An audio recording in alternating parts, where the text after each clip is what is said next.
Assalamualaikum warahmatullahi wabarakatuh. Di kesempatan kali ini kita akan mengajukan pinjaman KUR BRI dengan plafon 100 juta rupiah. Nah, di sini saya ingin memberitahu kepada teman-teman tentang bagaimana tata cara pengajuan dan syarat-syaratnya.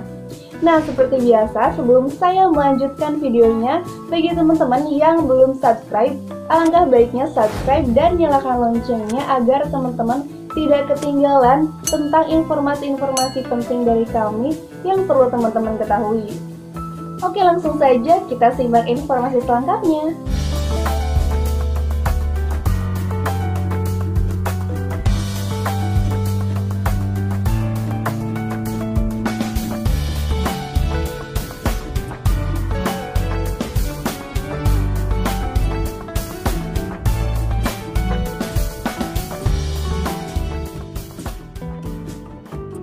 Baik, saya mulai dulu dari KUR BRI. Nah, jadi KUR Bank BRI itu sendiri terdiri dari KUR Mikro.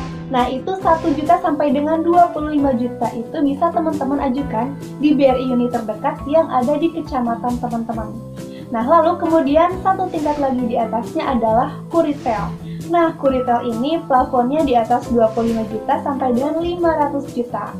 Nah, teman-teman ini bisa mengajukan baik itu di BRI KCP.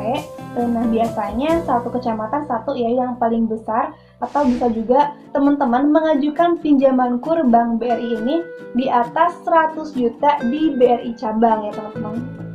Nah, lalu apa sih bedanya BRI unit dan BRI cabang ataupun KCP? Nah, itu adalah pemutus atau kewenangan limit pemutus kepalanya. Jadi, kepala di Bank BRI unit itu maksimal memutus 25 juta rupiah. Kalau KUR di atas itu ada KCP dan KC ya teman-teman.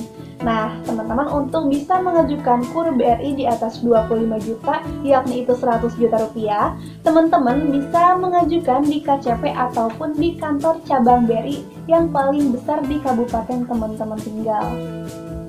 Nah, sekarang kita beranjak lagi ke syarat-syaratnya.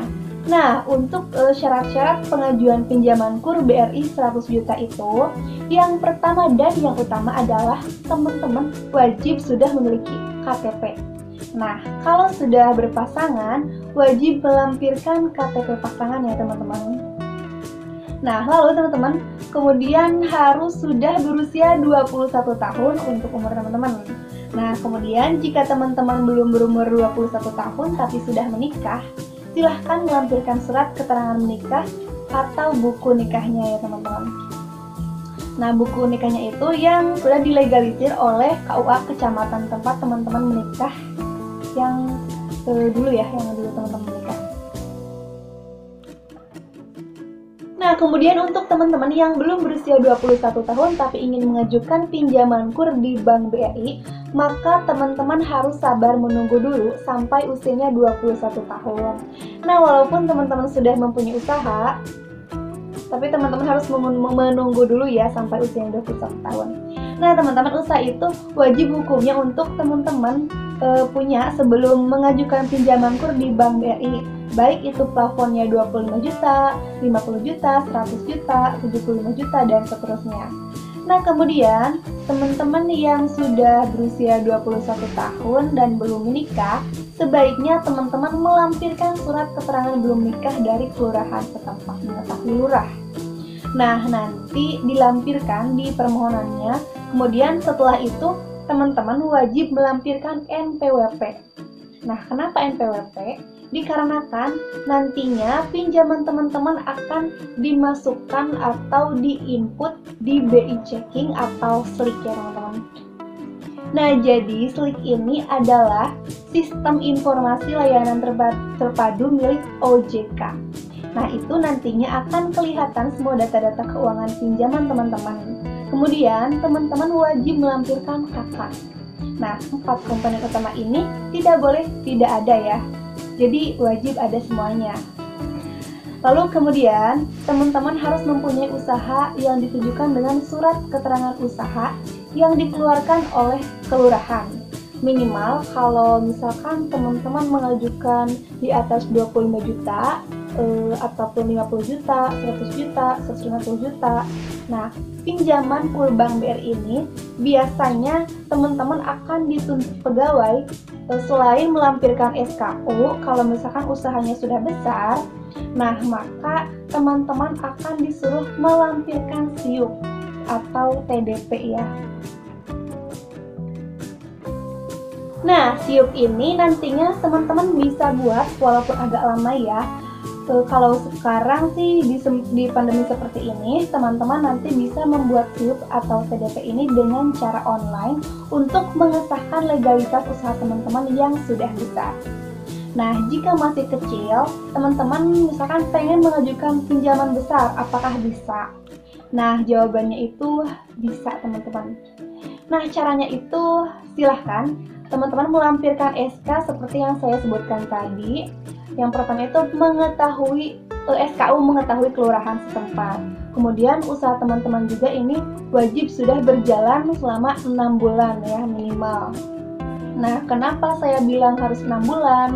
Karena ini patokan utama seorang marketing atau analisis di Bank BRI untuk memutus pinjaman teman-teman di atas atau tidak. Nah, kemudian berhubung dengan usaha, sebaiknya teman-teman mengetahui dulu usaha apa yang boleh mengajukan pinjaman kredit KUR BRI ini. Nah, dengan plafon 100 juta. Misalnya nih, teman-teman punya sembako. Nah, sembako teman-teman ini besar. Nah, itu bisa diakses. Kemudian misalkan pertanian yang sangat besar, biasanya 1 hektar, 2 hektar, 3 hektar, dan seterusnya. Kemudian bisa pertaniannya padi, nah pertanian bawang merah, nah itu bisa juga, itu termasuk yang umum diajukan ya teman-teman. Kemudian kalau teman-teman punya peternakan yang besar, misalkan peternakan ayam, peternakan bebek, peternakan kerbau, kambing, sapi, dan seterusnya. Nah, kalau membutuhkan modal usaha mengajukan KUR Bank BRI Retail yang 100 juta, kemudian usaha perumahan bisa tidak dibiayai? Nah, bisa ya teman-teman. Sekarang ini kan lagi musim seperti ini, banyak sekali teman-teman yang mempunyai toko online. Misalkan Tokopedia, Shopee, Bukalapak. Nah, nanti teman-teman akan mengecek keabsahan akun dari teman-teman transaksi itu. Nah, nanti teman-teman akan diminta dan ditarik laporannya di online shop teman-teman jualan. Nah, kemudian nanti itu akan dilampirkan di data keuangan yang nanti akan diminta oleh mantri atau marketing Bank BRI. Kemudian untuk teman-teman yang mengajukan pinjaman KUR yang BRI 100 juta ini, sebaiknya teman-teman melampirkan jaminan yang bisa mengcover dari pinjaman teman-teman. Nah, kenapa sih saya sebutkan demikian? Dikarenakan ini memang kredit usaha rakyat yang dibiayai oleh pemerintah. Nah, namun pemerintah mempercayakan Bank BRI untuk menyalurkan pinjaman tersebut. Nah, di sini BRI mempunyai aturan sendiri ya teman-teman, yakni itu mempunyai pinjaman agar teman-teman ini diregulasi dari BRI ini. Kalau teman-teman banyak komen, nah misalkan KUR kan tidak wajib mempunyai pinjaman, kenapa sih bank mensalahartikan? Nah, nanti kalau misalkan teman-teman banyak protes, nanti teman-teman bisa dimarahi kementerian dan lain-lain. Nah, saya garis bawahi bahwa bank juga punya regulasi sendiri ya teman-teman. Nah, teman-teman juga kan kalau di rumah pasti punya regulasi sendiri ya. Nah, jadi kalau mau mengambil KUR Bank BRI, ya harus mentaati regulasi yang dibuat oleh Bank BRI tersebut. Jadi tidak semata-mata bisa teman-teman menyalahartikan ya, menyalahkan gitu.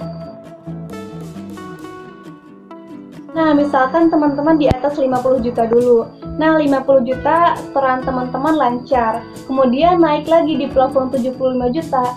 Dan teman-teman juga lancar yang serannya, maka akan naik lagi ke 100 juta, 125 juta, 150 juta, dan seterusnya. Nah, jadi tergantung dari kemampuan bayar teman-teman ya. Saya garis bawahi sekali lagi, untuk teman-teman kalau banyak yang protes, sebaiknya teman-teman itu meminta nomor atau kontak marketing dari Bank BRI yang teman-teman ajukan. Nah, jadi agar bisa berkomunikasi kapan disurvei, kapan dicairkan, apakah di AC atau tidak. Nah, jadi teman-teman silahkan aktif bertanya. Silahkan teman-teman bertanya ke Mantri BRI ataupun bertanya ke petugas BRI setempat. Ataupun juga misalkan teman-teman bisa ya minta kontak dari petugas yang ada di BRI yang teman-teman ajukan itu. Nah, kemudian itu nantinya akan dipotong biaya-biaya, misalkan ada biaya materai, kemudian ada tabungan mengendap. Nah, jadi tabungan mengendap ini biasanya 2-3 kali angsuran tergantung dari kebijakan masing-masing BRI unit tempat teman-teman ajukan. Nah, 2-3 kali setoran ini akan langsung dipotong. Nah, kenapa akan langsung dipotong? Nah, karena untuk mengantisipasi, misalnya teman-teman telat bayar dengan sistem harus membayar. Nah, maka nanti akan diambilkan dari tabungan blokir angsuran yang sudah tadi dicadangkan teman-teman. Nah, tapi kalau misalkan, semisal teman-teman angsurannya itu lancar tiap bulannya, kemudian sampai lunas ya, nah, angsuran yang diblokir ini nantinya akan dikembalikan kepada teman-teman. Nah, jadi jangan salah sangka dulu ya kalau misalkan ada blokiran. Nah, itu adalah untuk angsuran teman-teman dan untuk mengamankan nama baik teman-teman di SLIK atau OJK. Nah, agar tidak terlambat. Nah, mungkin itu saja yang bisa saya informasikan tata cara KUR Bank BRI 100 juta. Mungkin sekian yang dapat saya sampaikan. Wassalamualaikum warahmatullahi wabarakatuh. Tetap semangat dan sehat selalu.